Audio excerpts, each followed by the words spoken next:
যে কোনো মুহূর্তে পেন্টাগনের একটি মিসাইল উড়িয়ে দিতে পারে উত্তর কোরিয়ার এক নায়ক কিম জং উনকে। কিন্তু মার্কিন সামরিক কমান্ড কি আসলেই এই ভুলটি করবে?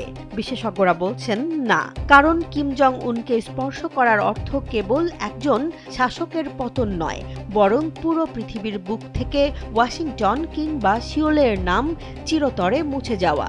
উত্তর কোরিয়ার এমন এক গোপন সামরিক আইন যা কিমের মৃত্যুর পরও স্বয়ংক্রিয়ভাবে শুরু করে দেবে তৃতীয় বিশ্বযুদ্ধ। বিশ্ব রাজনীতিতে অনেক রাষ্ট্রপ্রধানেরই নিশ্ছিদ্র নিরাপত্তা বলয় রয়েছে, কিন্তু উত্তর কোরিয়ার সুপ্রিম লিডার কিম জং উন যেন এই তালিকারও বাইরে এক রহস্যময় নাম। দেশের মানুষকে প্রতিদিন সুরক্ষিত রাখার প্রত্যয় নিয়ে এলো সেফ রাউন্ড সুইচ। মার্কিন যুক্তরাষ্ট্রের প্রেসিডেন্টের মতো কিমও বহুমাত্রিক প্রোটোকল পান, তবে পিয়ংইয়ংয়ের ক্ষেত্রে বিষয়টি কেবল একজন মানুষের জীবন বাঁচানোর জন্য নয়। আন্তর্জাতিক বিশ্লেষকদের মতে কিম জং উনকে সুরক্ষিত রাখার অর্থ হল উত্তর কোরিয়ার পুরো রাষ্ট্র ব্যবস্থা এবং তাদের পারমাণবিক সামর্থ্যের অস্তিত্ব টিকিয়ে রাখা। আর এই কারণেই বিশ্বের ১ নম্বর সামরিক পরাশক্তি হয়েও ওয়াশিংটনকে সব সময় উত্তর কোরিয়ার বিষয়ে পা ফেলতে হয় অত্যন্ত হিসেব কষে।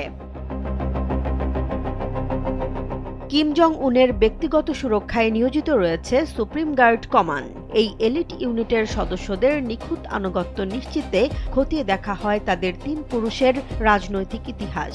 আমরা ২০১৮ সালে সিঙ্গাপুরে দেখেছি কিমের চলমান লিমুজিনের চারপাশে ১০ থেকে ১২ জন বডিগার্ড মানব ঢাল তৈরি করে দৌড়াচ্ছেন। এই দৃশ্য বিশ্ববাসীকে বিস্মিত করলেও এটি ছিল মূলত যে কোনো অতর্কিত স্নাইপার বা গ্রেনেড হামলা থেকে সুপ্রিম লিডারকে তাৎক্ষণিক বুক দিয়ে আড়াল করার একটি পরিকল্পিত সামরিক কৌশল। এছাড়াও তার ডিএনএ যেন শক্ত শিবিরের হাতে না যায় সেজন্য বিদেশ সফরে নিজস্ব মোবাইল টয়লেট পর্যন্ত ব্যবহার করেন কিম। কিন্তু যদি কোনোভাবে এই নিশ্ছিদ্র নিরাপত্তা ভেদ করে কিম জং উনের ওপর সরাসরি কোনো ডিক্যাপিটেশন স্ট্রাইক বা আকস্মিক হামলা চালানো হয়, তবে কি ঘটবে? এখানেই লুকিয়ে আছে বিশ্ব ইতিহাসের সবচেয়ে ভয়ঙ্কর ও অপ্রত্যাশিত ফাঁদ।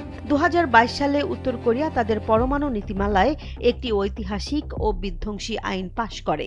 এই আইন অনুযায়ী যদি কোনো বিদেশি শত্রু রাষ্ট্র কিম জং উন কিংবা দেশটির শীর্ষ সামরিক কমান্ডকে লক্ষ্য করে কোনো হামলা চালায় এবং তাতে যদি কিম নিহত বা পুরোপুরি যোগাযোগ বিচ্ছিন্ন হয়ে পড়েন, তবে উত্তর কোরিয়ার পারমাণবিক নিয়ন্ত্রণ ব্যবস্থা স্বয়ংক্রিয়ভাবে সক্রিয় হয়ে যাবে।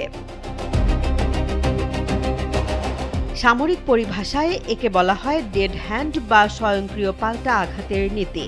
অর্থাৎ পিয়ংইয়ংয়ের মূল কমান্ড সেন্টারে কিম জং উন বেঁচে না থাকলেও তাদের পারমাণবিক মিসাইলগুলো আগে থেকেই নির্ধারিত লক্ষ্যবস্তু, যেমন আমেরিকার মূল ভূখণ্ড, দক্ষিণ কোরিয়ার রাজধানী সিউল কিংবা জাপানের টোকিওর দিকে স্বয়ংক্রিয়ভাবে ধেয়ে যাবে। কোনো মানুষের পারমিশন ছাড়াই সিলো এবং সাবমেরিন থেকে একের পর এক পরমাণু বোমা আছড়ে পড়বে শত্রু শিবিরে। ফলে কিমকে হত্যার আনন্দ উদযাপনের আগেই পরমাণু আগুনে ছাই হয়ে যাবে খোদ আক্রমণকারী রাষ্ট্রটি। এই কারণেই ওয়াশিংটনের কাছে কিম জং উন কেবল একজন শাসক নন, তিনি একটি অপ্রত্যাশিত পারমাণবিক ক্ষমতাসম্পন্ন রাষ্ট্রযন্ত্রের মূল চালিকা শক্তি। মার্কিন থিঙ্ক ট্যাঙ্কগুলো ভালো করেই জানে উত্তর কোরিয়ার পারমাণবিক অস্ত্রই দেশটির আসল নিরাপত্তা ঢাল।